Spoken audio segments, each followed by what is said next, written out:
Hello, my name is Germana Ravanelli. I am a certified clinical hypnotherapist, a mind-body therapist, personal trainer with 38 years of experience in my industry, which is pretty amazing. And I am sharing some ideas as a wellness strategy for people like you that would like some tools to remain healthy and grounded and happy in a very strange time in the world.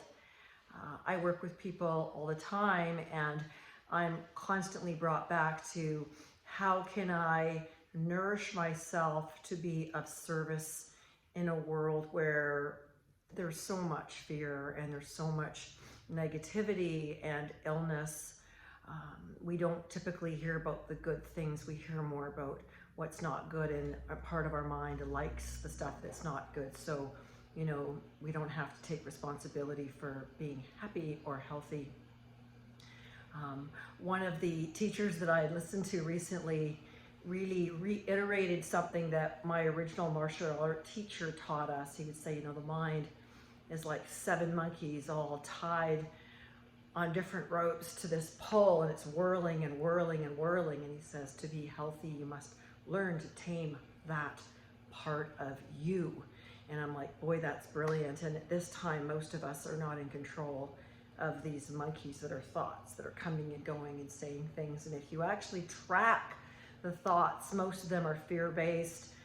They make you want to do something. You're worrying about something. You're planning for something. And in essence, you're not even in your body anymore. Your mind's just running and running. And then, unfortunately, 97% of what we expect to happen that's fear-based will never happen. And yet we can lose a lot of our life cycle or a lot of our life energy focusing on something that isn't even real.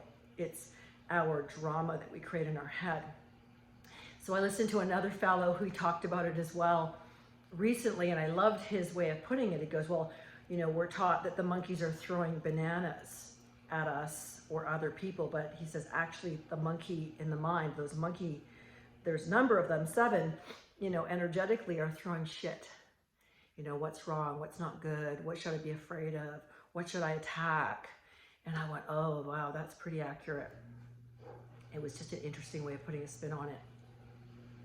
So one of the things that I have found to be helpful, and it might sound silly, it's sometimes silly and sometimes it's not, is ask yourself, can I notice what I'm thankful for? And when my mind sometimes races and it expects something bad to happen, I'll do the list. I'm so happy for my toes and for my eyes and for my breath and for my skin and for my hands and for my tummy and for my breath and for my car and for my dog, and I'm happy and grateful for my son's health, the people that I have in my life that I can safely love and that will love me back, and then I start tracking some of the accomplishments that I've managed to do in my life, and I just silently say thank you and thank you and thank you.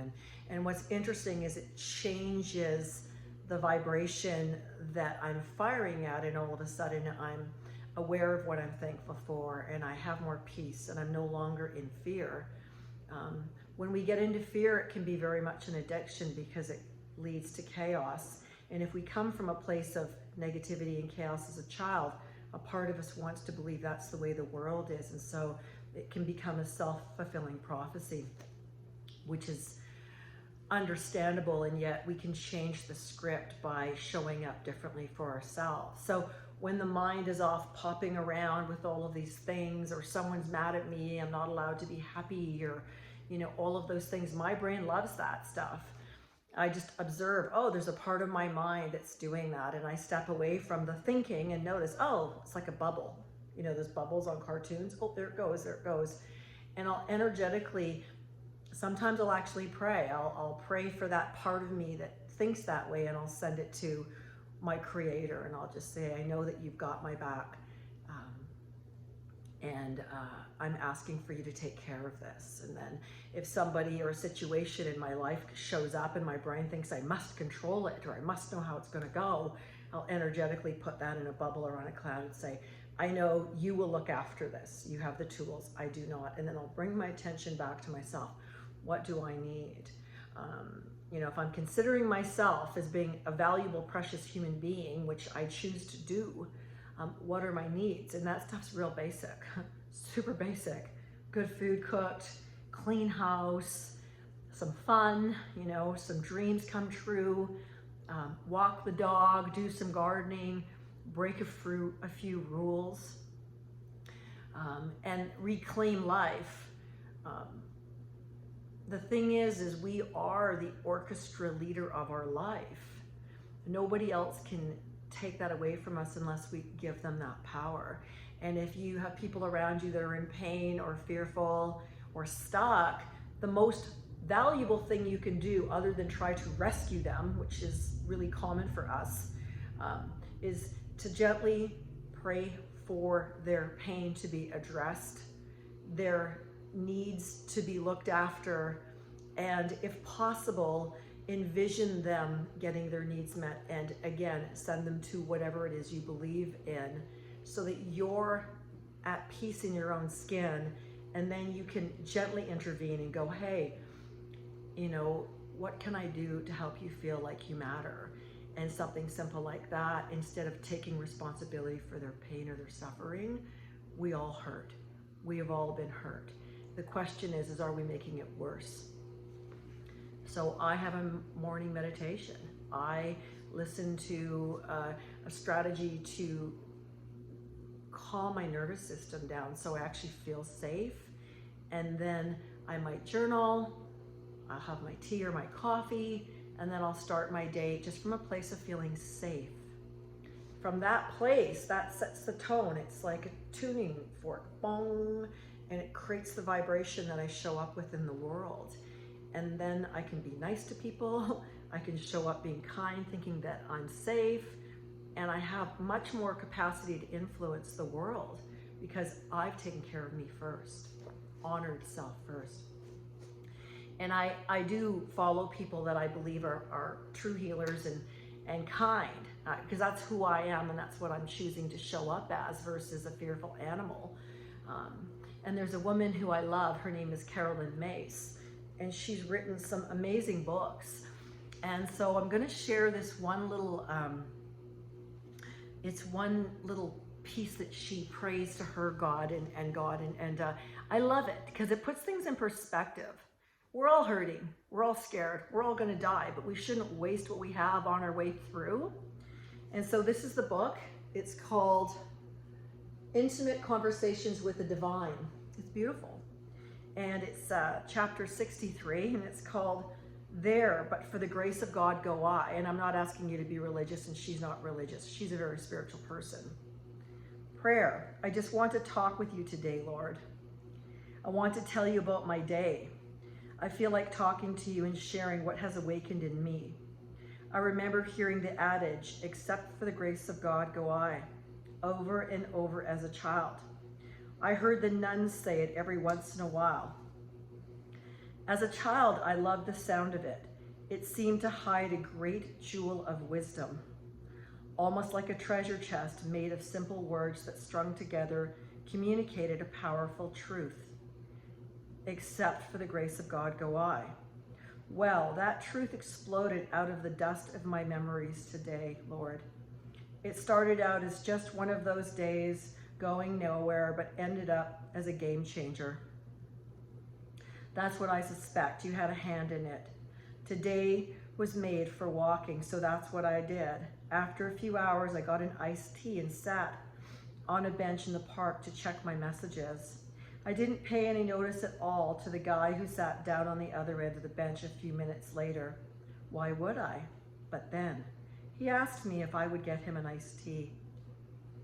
One glance told me, Lord, that he was homeless. I asked him if he wanted a sandwich, as long as I was getting him a drink. He did. I imagine you know the rest of the story, so perhaps my reason for telling you is to get the pain out of my own system. I turned to leave him as soon as I gave him his meal, but then he told me that he hated to eat alone and asked me to keep him company. I will admit to you that I was uncomfortable, I mean, down to the pit of my stomach. But I was in a familiar park and it was daylight. I also knew this truth. I wasn't afraid of him. I was afraid of his pain. So I sat there as he took one bite out of his sandwich and then one gulp of his drink. Then he started to speak. I know you want to get the hell away from me, he said. I know you are uncomfortable sitting next to me. You don't know me or anything about me. I'm a veteran. The war in my head won't stop. Oh, excuse me. I just try to find quiet places now, like this park, that's all. My heart started to hurt. Lord, I could feel the pain in my chest explode. My eyes filled with tears, and then all I could hear in my head was, except for the grace of God go I. Why him and not me? Why am I spared the pain this man was in? I could have been sent to war, forced to harm others, or to face some other type of unimaginable horror, but I was not. Or I could have witnessed nightmares early on in my life, or I could have been a refugee. I could have had bombs dropped on my home while I slept, but I have not experienced any such evil. I am not hungry, or without shelter, or without clothing, or family, or friends, or legs or hands. As I sat next to this man, Lord, I felt the whole in my life reshape itself into a simple but deeply meaningful prayer of gratitude and grace. This man changed my life, Lord. As I sat on the bench with this stranger who shall forever remain in my heart, I cannot help but become acutely aware that though we sat on the same bench in the same park, we lived in two vastly different realities. His mind was filled with bullets and bloodshed and hunger and despair. I had the option of watching that on television or not. He could not turn his inner television off no matter what. The word karma seems to hold a secret to the mystery of the countless differences in our lives, but I don't know what to say about that. I don't believe the divine does its calculations the way we do. Our lifetime is the only lifetime we can imagine, so we can put all our eggs in this basket. But what if we could imagine the vastness of our whole journey? How then would we value each lifetime?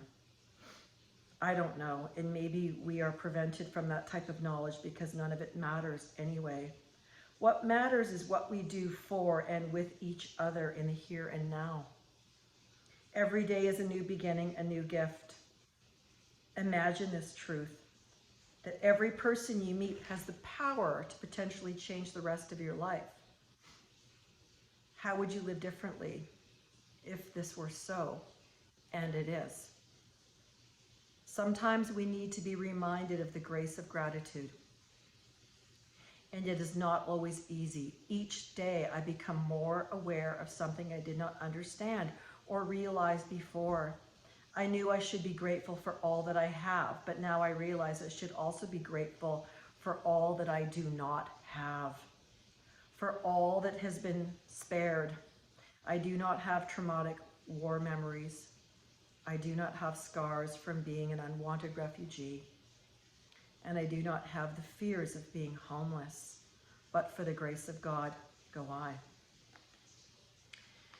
I found that that story really touched me, and it changed my my story that I carried with myself, and it allowed me to go, oh, yeah, thank you for the simplicity in my life, and thank you for the privileges of showing up for myself. You can't give others what you don't give yourself. For forgiving people who are in pain, and if I'm in pain, not hurting other people.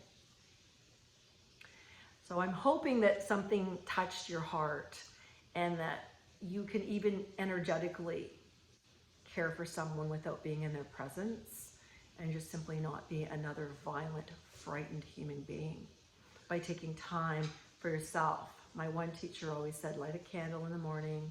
That first 30 minutes is your sacred time, so that you are actually programming yourself to be at peace, whole and complete, so that when you move into the world, you're contributing as a guiding force of love, good, something, but you're not contributing to the poison that's very, very common. And it's just fear that's common. So I hope that there's something here for you. And if you liked it, awesome. If not, hey, I'm doing it because I feel that there's value here. Thank you for your time. Have a great day.